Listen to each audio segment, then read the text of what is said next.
အားလုံးပဲမင်္ဂလာပါ Dream Path မြင်လာမှကြိုဆိုပါရစေဗီဒီယိုတွေတပုတ်ပြီးတပုတ်တင်ပေးသွားမှာမို့ like and share follow လေးတွေလုပ်သွားကြအောင်နော်ကျေးဇူးတင်ပါတယ်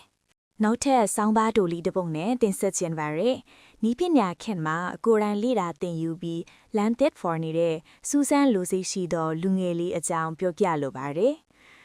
အခွင့်အလန်းကိုဖန်တီးသူလူငယ်တဦးယနေ့ခေတ်နီးပညာရေးစည်းကြောင်းထဲမှာလူငယ်တယောက်အထွတ်အောင်မြင်မှုဆိုတာလက်တကမ်းမှာရှိနေပါတယ်အသက်19နှစ်အရွယ်မအင်ဂျယ်ကတော့ထိုအခွင့်အလန်းကိုမိမိဘာသာဖန်တီးယူခဲ့သူပါ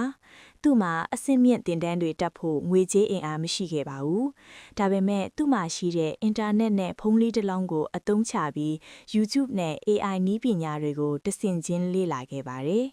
အထူးသဖြင့် video editing နဲ့စာသားကိုအတန်ပြောင်းလဲတဲ့ AI voice နည်းပညာတွေကိုသူအယမ်းစိတ်ဝင်စားခဲ့ပါတယ်။ပထမပိုင်းမှာအမှားအယွင်းတွေအခက်အခဲတွေအများကြီးကြုံခဲ့ရပေမဲ့သူဇွဲမလျှော့ခဲ့ပါဘူး။အခက်မဲ့ရနိုင်တဲ့နည်းလမ်းတွေရှိရမယ်ဆိုတဲ့ယုံကြည်ချက်နဲ့ရှာဖွေရင်း CapCut လိုမျိုး software တွေကနေ professional ဆန်တဲ့ video တွေကိုဖန်တီးနိုင်လာခဲ့ပါတယ်။သူဟာအခုဆိုရင် online ကနေတဆင့်ပဟုတုတပေးတဲ့ video တိုလေးတွေဖန်တီးပြီးလူအများရဲ့အတိအမှတ်ပြုမှုကိုစတင်ရရှိနေပြီဖြစ်ပါတယ်။ညီကုန်းချုပ်အနေနဲ့ဆိုရရင်မအင်ဂျယ်ရဲ့ဘဝဇာတ်လမ်းကကျွန်ုပ်တို့ကိုသင်တန်းစာတစ်ခုပေးပါတယ်။အဲ့ဒါကတော့ပညာဆိုတာသင်တန်းကျောင်းတွေထဲမှာတင်ရှိတာမဟုတ်ပဲသင်ယူလိုစိတ်ရှိတဲ့သူရဲ့လက်ဖြားမှာရှိနေတာဆိုတာပါပဲ။မိမိမှာရှိတဲ့အရင်အနွေလေးကိုအကျိုးရှိရှိအသုံးချတတ်ရင်ဘယ်လူငယ်မဆိုကိုယ်ပိုင်ကဘာတစ်ခုကိုတည်ဆောက်နိုင်မှာအမှန်ပင်ဖြစ်ပါတယ်။အခုလိုအဆအဆုံးကြည့်ပေးလို့ကျေးဇူးတင်ပါတယ်